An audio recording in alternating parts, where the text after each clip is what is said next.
Hey guys, welcome back to another video. Today we're going to be taking a look at the state of the race of the 2024 presidential election between Vice President Kamala Harris and former President Donald Trump based off the most recent and latest polls in every single competitive battleground and swing state based off of RCP or the Real Clear Politics latest polling averages. But before we get started, make sure you guys are subscribed, click the bell so you don't miss on my content, press the like button, share this video, and if you are interested, we have memberships. You can find the links to that in the description section.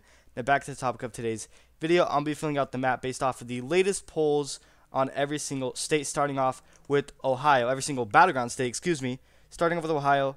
As of September 5th, according to the Hill and Emerson College, obviously a highly rated pollster, also on 538 as well, has Donald Trump up by 10 percentage points in the state of Ohio. And it's actually surprisingly the only poll that we have up on here from RCP.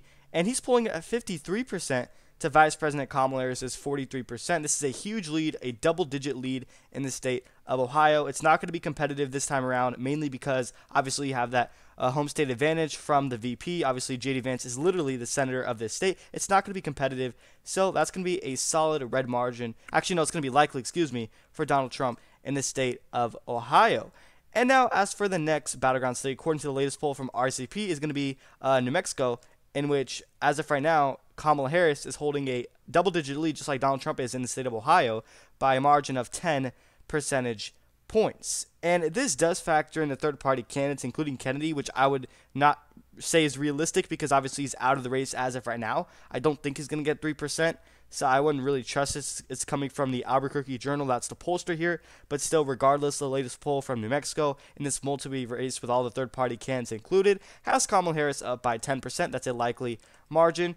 I also don't expect it to be somewhat close. Obviously, Albuquerque is a Democratic stronghold county. It's hard for Trump to overcome the votes. And as for the next competitive battleground state, according to the latest polls from Real Clear Politics, is going to be New Hampshire, in which Kamala Harris surprisingly has a double-digit lead in the state, a huge lead, suggesting it's not going to be even come close for Donald Trump. From the University of New Hampshire, in which Harris is polling at 54%, holding an 11% lead to Donald Trump's 43% in the state of New Hampshire. This is a solid blue margin, safe, not even close at all. So New Hampshire apparently is not going to be close in this election, which I happen to disagree with. I think she would probably win it by like 6 points. If I had to make a guess, I would say it's likely. I don't think she's going to win it by, a solid margin of 11 points. I think it's going to be a little bit more closer than that. I mean, there's a lot of college-educated voters. I can understand why it's blue, but I don't think it's going to be by 11 points. Like I stated earlier, I think it's going to be by 6 points instead. Obviously, you have Tim Walz. I think he can help her in New Hampshire, considering that as governor, he really focused heavily on education. And like I just mentioned, New Hampshire has a lot of college-educated voters. That voter group especially really does well for Democrats. And the next state is going to be Florida, in which, surprisingly, it's this close. And if these are the real numbers, if it's actually Trump plus 5 on Election Day, that means that he's probably going to lose the election. Because there's no way that Trump wins Florida by only 5 points and somehow still manages to win the election. I just don't see it. I think it would probably be like closer to 8 or 9%, maybe even close to 10 points for him on Election Day if he were to win the election. But a lead margin of just 5 points in Florida is not good for him. It's weak numbers for him. And it's, strong showing for Kamala Harris. And you take a look at the 2022 midterms, in which Republicans did tremendous in the state. Marco Rubio managed to get past, double digits. Even Ron DeSantis nearly got 20 points in this state. Miami-Dade County, flipped from blue to red in the midterms. And Cuban Americans specifically are really trending towards the right. If you take a look at demographic shifts, Hispanic voters in Florida are really trending towards the right in favor of Republicans. The entirety of the state has, totally abandoned the Democratic Party, but apparently, according to the latest poll from the Hill and Emerson, as of September 5th, Donald Trump's only up by 5. That's not good news. That's going to be considered a lean margin in that state. And as for Minnesota, obviously just like similar to J.D. Vance from Ohio, you have the home state advantage coming in from the VP. I don't expect this to be somewhat competitive. Obviously, if Biden was still in the race, then yes, Donald Trump has a realistic shot of winning the state, but it's not going to happen considering that she did pick Tim Walz as the VP. He's extremely popular, so he would really carry Kamala Harris to a likely margin, in my opinion. Actually, I do think Kamala Harris is going to win by more than what the latest poll is showing in this state. I do have her winning Minnesota by 6. exactly, similar to New Hampshire, but according to the Minnesota Post, she's only up by 5 points. That's still considered a lean to likely margin. I'll fit it in as lean for right now. She's polling at 49% to Donald Trump's 44% in the state of Minnesota. I do think the suburbs here are shifting towards the left, especially with the women vote. I mean, if Kamala Harris does tremendous with the women vote, I think that will be good for her. And also, Minneapolis is really trending towards the left as well. And as for the next competitive battleground or swing state, according to the latest polls from RCP, is going to be Texas, in which, according to the latest poll, Donald Trump only has a 4% lead in this state. He is cracking 50%, but Kamala Harris is creeping up at 46%, according to the Hill and Emerson from September 5th. That is the latest poll in the state of Texas. Not good news for Donald Trump. It's going to be a lean margin, slightly closer than the state of Florida. It is a border state, and in my opinion, that's a losing issue for Kamala Harris. She can't address immigration whatsoever. Therefore, I think that Trump's going to win by a likely margin of somewhere in between 8 to maybe 7 or 9 points on election day. I don't think it's going to be close. I think Trump should comfortably handle Kamala in the state of Texas because it is a border state. And that's the reason why. But the fact that it's only, Trump plus 4 is not good news for him. It's only a lean margin. I think it'll be likely. And as for the next state of Virginia, Kamala Harris is up by 2%. According to the latest poll from the University of Mary Washington, she's cracking 48 points to Donald Trump's 46%. As of September 19th, Harris is only up by a couple points in Virginia, and that's not good news for her. And if you go back to when Biden was actually in the race, right before he dropped out, literally the week before Biden had dropped out, Donald Trump, according to the RCP averages, had the lead in the state of Virginia by 0.4% on average. And yes, Kamala Harris has gained a little bit of ground ever since, but according to the latest poll, it's going to be extremely close by a lean margin. She's only going to win it by 2 points. And keep in mind that the governor here, Glenn Youngkin, I believe is trying to mandate paper ballot voting only on election day. That means the state would really, get called faster. And also, it would really go to Donald Trump's benefit ultimately at the end of the day. So weak numbers for Kamala in the state of Virginia. And then Georgia, in which Donald Trump, according to the latest poll from the Hill and Emerson College, highly accurate, trustworthy pollster from 538 especially, as of September 18th, Donald Trump is defeating Kamala Harris in the state of Georgia. This is going to be a flip for him because Biden had originally won this state by very slim margin of just 0.2%, 10,000 votes. Trump's up by a lean margin, 3 points, doing vastly better than his, compared to 2020. So Georgia's going to be lean for Trump. 3 points is the margin, and similar to Virginia, just like Glenn Youngkin, the governor of Georgia, Brian Kemp, is trying to also pass election day laws, which I think actually have gotten passed, in which all absentee ballots have to be submitted by 8 p.m. and they won't be accepted any later. That means the state would be called faster and it would really go to Donald Trump's benefit. And I don't expect Kamala to run up the numbers in Atlanta, especially among black voters, as Biden did in 2020. I just don't think the enthusiasm is there. Therefore, just like exactly the polls are suggesting, that Trump will win Georgia by 3 points, according to the latest polls from a very trustworthy pollster. And then as for the next state, moving on to the Rust Belt of Michigan, Kamala Harris holds a 2-point lead over Donald Trump, according to the Hill and Emerson. We're actually seeing a lot of polls from the Hill and Emerson, from the latest ones as of September 18th. She's at 49% to Donald Trump's 47% in the state of Michigan. As of right now, I actually do have her winning this state by, I would say, within 0 to 1 percentage point, a tilt margin. It's going to be extremely close, but she's winning it by a lean margin of 2 points, according to the latest polls on RCP. I do think Detroit and the suburbs are trending towards the left, but you have to keep an eye on that large uncommitted vote. Remember, 100,000 voters in the Democratic primary voted uncommitted.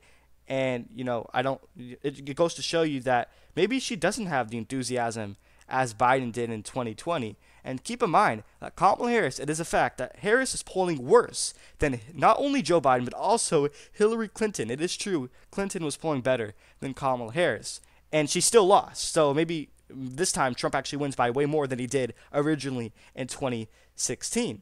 And then obviously you have Gretchen Whitmer, the governor, who's very popular, showing support for Kamala Harris, throwing her endorsement for her backing Harris. I do think that would really go to her benefit ultimately at the end of the day. But it's going to be close no matter what, as we all know it. We have a few more states to fill out. The next one is going to be Arizona, moving down south to the Sun Belt, in which the latest poll as of September 18th from The Hill and Emerson has Donald Trump up by exactly 1 percentage point, and the one before that, Trafalgar Group, obviously a right biased leaning pollster, also has Donald Trump up by 1%. So these are actually very consistent, as we can see right here, but he is getting 49 to Kamala Harris's 48% in the state of Arizona, just like Texas is another border state. Therefore, I do have Donald Trump winning it by a lean margin, but it's going to be tilt according to the latest poll from Clear Politics. Even if Harris may win Maricopa County by just, let's say, for example, 1 percentage point, that's actually not enough for her to win this state. Trump can't afford to lose Maricopa and still somehow win this state. I mean, it is true that the entirety of the state is going to come down to Maricopa County, but he can still afford to lose it by just, I would say, no greater than 2 points. If you want to compare this back to, the 2020 election, because Biden still won Maricopa by 2 points, but he only won this state entirely by just 11,000 votes, if you get what I'm saying. And then we go back to the Rust Belt in Pennsylvania, in which the latest poll has it a dead tie, and I'm not going to leave it tie for this video because that would just be boring. We have to have a winner, obviously.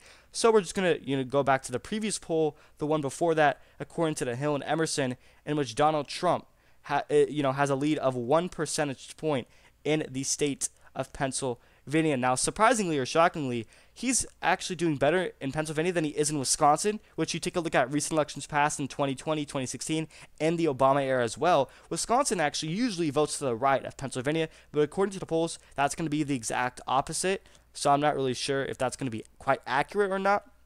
And so that's going to be tilt for Donald Trump in the state of Pennsylvania, according to the latest polls. And if he were to win the state, obviously you would have to flip Erie County, which Nikki Haley got a lot of the vote share in the Republican primary in the state, which that's not going to matter because obviously she came out with an endorsement for Donald Trump. And obviously I do expect him to flip Northampton County. Biden only won Northampton by like 0.7, a very slim margin. And keep in mind, he got shot in Butler County, which is right next door to Pittsburgh. So I do think if Trump is able to run up the numbers in some of these stronghold Democratic counties like Pittsburgh and the Philadelphia suburbs, obviously the suburbs are very important. That's really what's going to decide this election. And if he's able to, improve on his margins in Central County, Central only wins a Biden by like 4 to 5 points. I do think he will be able to win the state at the end of the day. And the next state is also going to be the Rust Belt state of Wisconsin, in which, according to the latest poll from The Hill and Emerson, as of September 18th, Donald Trump was polling at 49%, a 1-point lead over Kamala Harris at 48%. So he also is winning Wisconsin by a tilt margin, just like he is in Pennsylvania, already giving him the presidency, surpassing 270 electoral votes. We have 2 more states before we end off this video, Nevada and North Carolina, in which, as of right now, obviously the latest poll has it a tie in Nevada, so we're not going to obviously leave it in as toss-up. That would just be boring for the video. So we're going to refer back to the previous poll, just like we did in Pennsylvania, I believe, in which Kamala Harris is up by 1 percentage point, according to Trafalgar, a tilt margin in the state of Nevada. So Kamala will take its 6 electoral votes. Now, this is surprising because I actually do think that Trump's going to win it by like close to 2 points, because I do think he will flip Washoe County, as well as have skyrocketed turnout in the Vegas area or, Clark County among Hispanic voters as well. So I would have to disagree with that. And then one more state before we end off this video with its 16 electoral votes is going to be North Carolina, which the latest poll surprisingly has Kamala up by 1 percentage point in this state. She's getting 49% to Donald Trump's 48% as of September 18th, according to The Hill and Emerson. I do have to disagree with this as well, but she is going to win North Carolina by a tilt margin, according to the latest poll from RCP. I just think North Carolina is more redder than, I would say, most swing states. I just have to disagree with this because you take a look at 2020, they severely underestimated Donald Trump, so I do think he would win by like 2 to 3 points. Now, it is true that Mark Robinson is actually hurting Donald Trump, so therefore I do think it would be close, but still, it's not going to be a Harris victory in my opinion. Now, according to the latest polls, this is the exact electoral map if the election was held today, according to RCP. Trump gets 275 electoral votes in a really close election to Kamala Harris's 263. This is the map, obviously not my prediction. Let me know what states you agree with or disagree with in the comment section down below. One last final reminder is to subscribe, click the bell so you don't miss out on my content, press the like button, share this video, as well as we do have memberships. You can find a link to that in the description section if you are interested. That's pretty much it. Thank you everyone for watching.